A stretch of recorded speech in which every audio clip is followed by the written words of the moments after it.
So it's been a while since I posted an episode of Casual Roundhouse. And today's episode is going to be a little bit different, because normally I post the episode before the fights happen, and I give all the matchups, and I break down, how I think the matchups are going to play out and who I think is going to win, how I think that's going to dictate them in the future and dictate their position in the future. But instead today I'm going to give a little bit of a recap.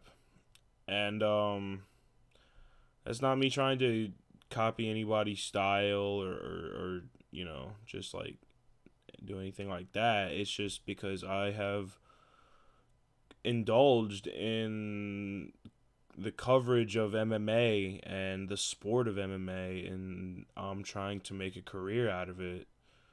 And I'm studying journalism and broadcasting in hopes that I find myself in a position with some sort of MMA promotion, whether it's or just being an independent reporter and doing my own thing. But in today's episode, I'm only going to go over the UFC card, which was it was a fight night between Cody Garbrandt and Rob Font. Those were the two who headlined. And but in the future, I plan on also including other promotions that Bellator, PFL, and maybe even LFA, but because you got Showtime Pettis in PFL, you got Rory McDonald in PFL. A lot of good fighters are in PFL, man, and Bellator. There are a lot of people, a lot of MMA fans who say that fighters in Bellator are just UFC rejects, but the fact of the matter is a majority of the fighters in Bellator who are competing in the Grand Prix and fighting for titles and in the rankings were also champions in other promotions. Guys like Ryan Bader, Lyoto Machida, Yoel Romero was a title challenger. I know he is yet to fight in Bellator, but my point is that these fighters can go and fight wherever they choose. And champions in promotions like Bellator and PFL, I'm pretty sure they get paid close to, if not better, than champions in the UFC do. I'm not entirely sure, but I know that the person who wins the PFL season for their division gets $1 million prize. For just today, I'm just going over Garbrandt Font. So let's get into it. Let's get into the card. The prelims were decent. Nothing to really harp on about. There was a couple fighters that deserve a little bit of praise, Bruno Silva. That man torpedoed his way through this dude named Victor Rodriguez. That's the only word to describe what he did to this man. He just torpedoed his way through him. First round knockout in a minute. So Bruno Silva, that's one guy. And the other guy, Big Ben Rothwell, heavyweight, man. He's got a lot of experience. He's fought a lot of really good guys in the UFC. He's been in the UFC for a while, and the guy he fought, he was a big dude, but he was a very game opponent. I don't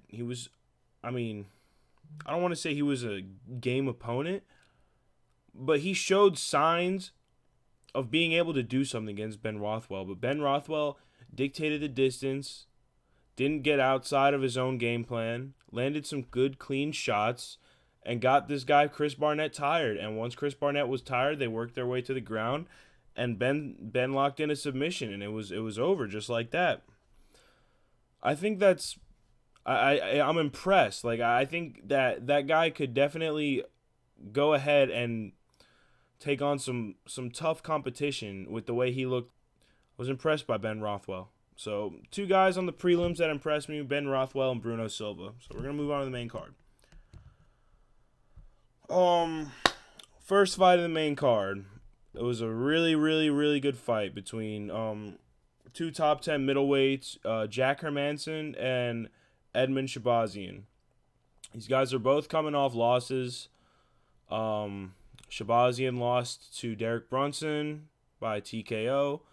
And Hermansen went the distance with Marvin Vettori, who is now challenging Israel Adesanya for the middleweight belt. So, basically in the first round, Shabazzian was having his way on the feet with Hermansen. He was landing some really snappy, strong shots directly to the face of Hermansen, just showing off the hands, basically. And Hermansen was trying his best to match the speed and the output. And, like, he landed some punches. But it was just very obvious that Edmund Shabazzian had the advantage in the striking. So what does Hermansen do? He comes out in the second round. He gets a takedown.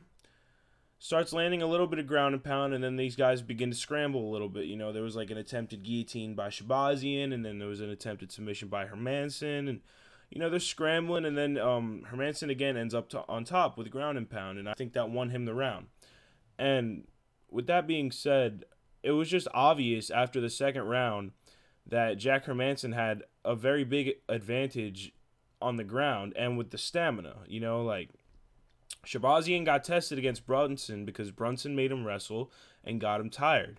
And Shabazzian grappled relatively well with Hermansen up until, like, the end of the second round. And then in the third round, Hermansen simply had his way with Shabazzian on the ground. He got him down, and he landed ground and pound legitimately the entire round, and some judges gave him 10-8, and I thought it was justifiable because he dominated Shabazzian in the third round, and it was a very, very good performance by Hermansen. Like, this fight was supposed to be on the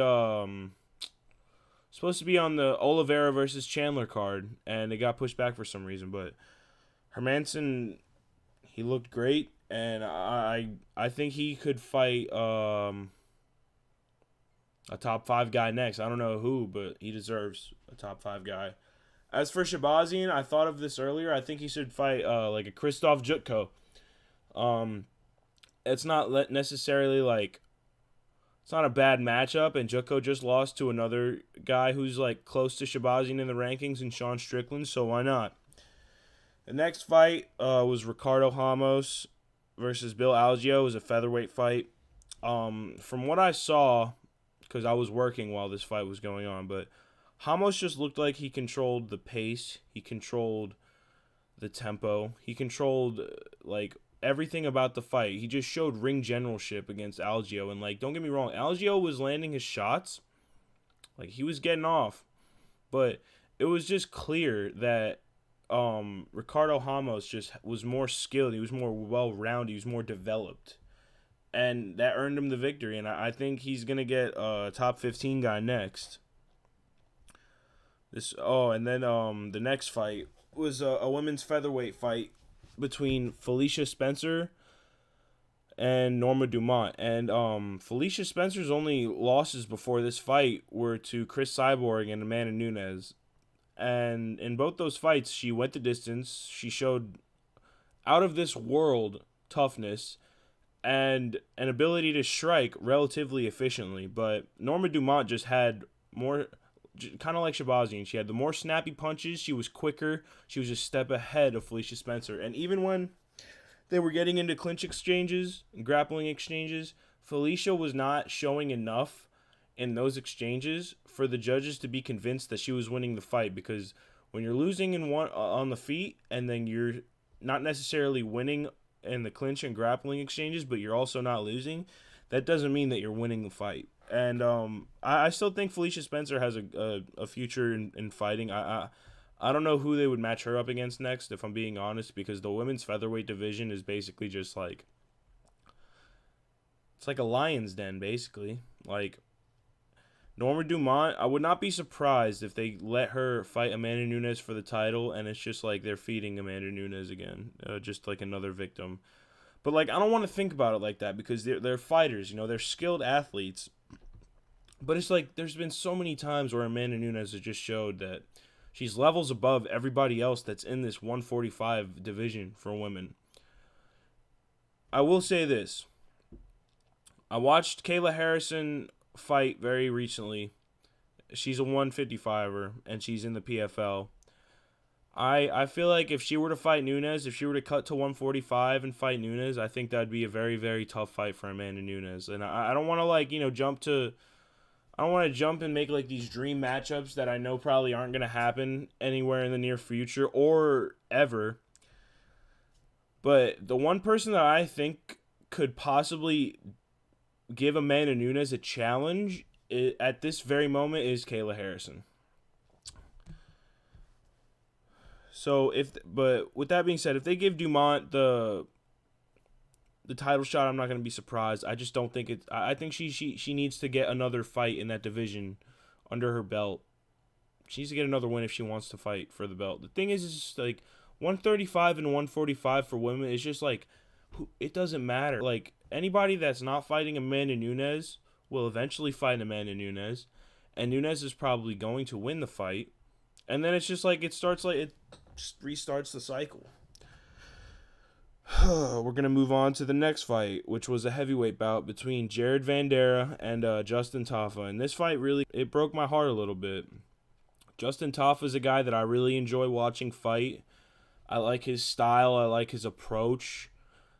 He's got really good hands. He's very quick for a big man.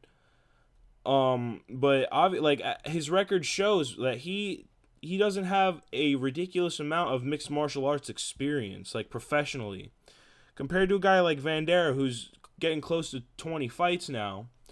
But that doesn't mean that Tafa didn't show his skills in this fight, because it's not like it wasn't a close fight. I thought it was a relatively close fight.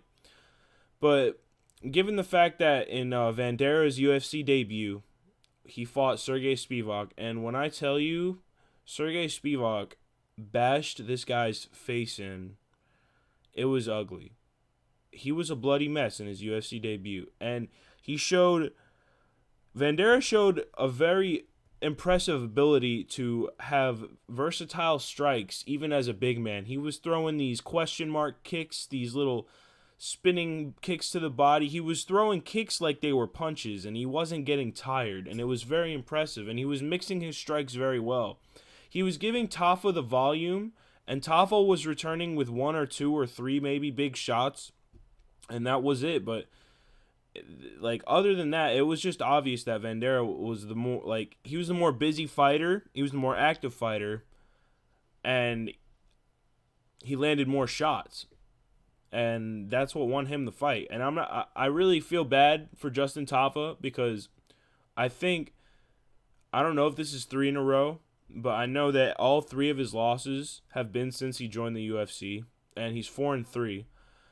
I think this guy's a very marketable fighter. I think he's somebody that people enjoy watching fight.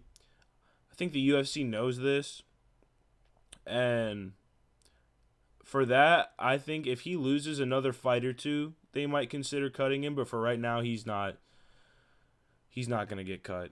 Because I know that the UFC has been very, very... not impatient, but they haven't hesitated to cut somebody that they see is like kind of just fading out and losing fights over and over and not showing any kind of improvement. But I still think that there's room for improvement for a guy like Justin Tafa. Oh, baby, the co-main event, the women's strawweight co-main event between the number 4 ranked Carla Esparza and I don't know how to say this woman's name, so forgive me if I say it wrong. Yan Xiaonan. Carla Esparza destroyed this lady. She got Yan to the ground and just bashed her in. She busted her up, man. It was impressive, because Esparza's like one of those fighters.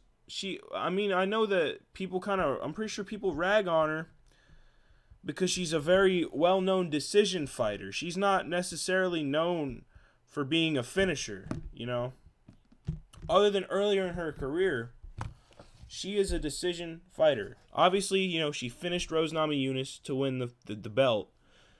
But she showed that she deserves another fight with Rose for the belt. That's how dominant she was.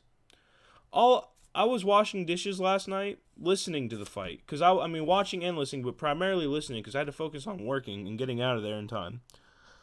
All I saw was Carla Esparza on top in a crucifix, landing elbows on this woman's head repeatedly. That's domination in the purest form. So, in my opinion, she earned the title shot. And Jan is still very much in the mix. She just met a brick wall, a woman who knows how to grapple very well, who knows how to use her wrestling and utilize her skills very well. A woman who's been around forever. So, Carla Esparza versus Rose is a very interesting rematch because obviously Rose lost the first time, but she's going to be the champ in this matchup. So, and now we're moving on to the main event where we saw my fellow Puerto Rican, my guy Rob Font, New England Cartel product, got the decision win over a very impressive Cody Garbrandt. Like, listen, I'm going to first give Rob Font all the credit in the world, man. He walked Cody down the whole fight, jabbed Cody's face off, and was throwing great boxing flurries the whole fight. Man, when Cody was going for takedowns, Rob was not giving an inch. He may have gotten the taken down, but he was showing that there was not an advantage in that field for Cody. And Rob even said that it was like Cody didn't seem like when he got the takedown that he expected to. And it didn't seem like he wanted to keep it on the ground. And that meant that they were going to stand up. And when they were standing, Rob was doing his thing. And he was landing the jab constantly and following it with the two, maybe following it with the flurry of some sort. And Cody was seemingly overwhelmed by the reach. He didn't know how to adjust at first, and he kind of got a little bit frustrated, but he didn't get reckless. He just stuck to the game plan and kept a disciplined approach and fought a cerebral fight. And this is where I say I was so impressed by Cody Garbrandt. I was so impressed by the patience he showed, by the ability to not get reckless, and his chin. He took some shots like it was nothing. I knew he could take a punch. The only reason he got knocked out as many times as he did was because he left himself open to get knocked out. And on top of this, there were moments in a fight that saw Cody land some really good shots on Rob. Like maybe a 1-2 or a 3-hook combination. You know he likes to throw that little 3-hook flurry. The fight was a little closer than how it was made to seem and how the scorecards made it seem. I think the scorecards had two 50-45s for Rob Font and then a 48-47 for Rob Font. And I probably could agree with the 48-47 or give it 4 rounds to 1 just based off the volume and that Rob was striking at as well as the pressure that he was constantly putting on Cody. But that doesn't mean Cody was outworked because Cody landed takedowns that could have given him rounds 1 and 3. And on top of this, the fact that Cody showed maturity in his fighting mentality is like really impressive in my opinion.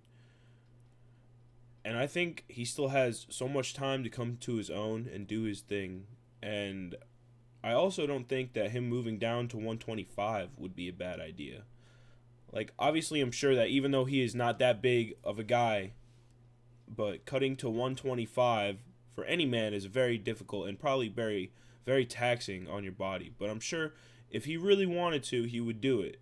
And because Cody is the type of guy that gets it done in terms of weight cut and fight camps. But the thing is, the reason I think Cody should go down to 125 is because there's so many guys in the bantamweight division right now that are so long and have a long reach. You have guys like O'Malley and Sandhagen and Rob Font. They're all super long bantamweights. So they're going to give guys like Marlon Moraes, Pedro Munoz, and Jimmy Rivera, all those kinds of guys, and Cody Garbrandt, all those kinds of guys that aren't longer are going to have problems. And that's why I think Cody could move down to 125. But that's not to say I don't think Cody can still compete within the top 5 or the top 10 of the bantamweight division. We've seen guys like TJ, or it's just we've seen him fight guys like TJ and Pedro Munoz already. And now Rob Font. And say what you want about Cody Garbrandt, but he's been fighting ranked opposition for a majority of his UFC career. And I think he still has room to grow as a fighter. So now let's move on to Rob Font. This guy's the truth. And I can't say I've been watching him since he started fighting, but when I saw the way he knocked out Marlon Moraes, I realized that he's going to be a problem for the smaller bantamweights. He's just dangerous. Like, he has super fluid boxing, and on top of that, he's super well-rounded. You can see that because Cody is a very good wrestler, and Font completely held his own in that category in every way, shape, and form. So now I think Rob Font fights either the winner of TJ and Sandhagen, or a more fun idea, I think, would be for him to fight Petr Yan for the interim belt, for the interim bantamweight title, and then have the winner go on to fight Aljamain Sterling. Now, I have a lot of thoughts and opinions about Aljamain Sterling and how he's been handling being a champion and how he handled that whole disqualification, but I'm not going to talk about that. But Rob Font, he's up next. There are a couple of little MMA news reports, or, announcements, I guess you could say, that I do want to talk about. So, obviously, Paul Felder retired on the broadcast last night. He was ranked number 6 in the lightweight division. Actually was the last guy to beat the current lightweight champion. He knocked out Charles Oliveira a few years back. But he said it. He fought Dan Hooker early 2020, lost a tough decision, had a bunch of injuries to his eye socket, was close to retiring there, and then he got a short notice fight against the former champion Rafael dos Anjos. Showed great heart, fought a really good fight, but came up short again in a main event, 5-round fight, and just said, that's it for me. I don't want this anymore. I don't care to fight for the belt anymore. I'm happy with what I'm doing, and I respect that. I think that's a path that a lot of other MMA fighters should take. It's like, listen, I'm not going to keep chasing something that's going to end up affecting me more in the future than it is now, especially when something that I'm chasing isn't necessarily obtainable. And I got a lot of respect for that. And Felder's always going to go down as a guy who fought hard, who just didn't quit, and nobody's ever going to knock him for that. He's going to go down as a great. Apparently, George St. Pierre wanted to box Oscar De La Hoya. And apparently, Dana White basically said in an interview, he was like, no, it's not happening. GSP's still under contract with the UFC. Therefore, I won't allow him to conduct business with Triller. Dana White really hates Triller. And, I mean, it is a circus. Don't get me wrong. But if they're going to do that and it's going to be for charity, which GSP claims it is, and, GSP is never really full of shit. So, I don't know. I don't know how I feel about that. All right, well, that's the end of this episode. You guys all have a great rest of your week, and I'll be posting another episode in the upcoming days. Hey, guys, if you made it this far, I really appreciate you watching. And if you enjoyed the video, I'd really appreciate it if you left a thumbs up. If you didn't enjoy the video, go ahead and hit the comments section and let me know what your thoughts are on what I covered. If you want more, go ahead and hit that subscribe button and hit the bell so that you are informed on when I post again. My social media links will also be in the description, so if you want to follow there and kind of just get the sneak peeks on what I'm working on, go ahead and do that. Thanks for watching. I'll see you in the next one. Peace!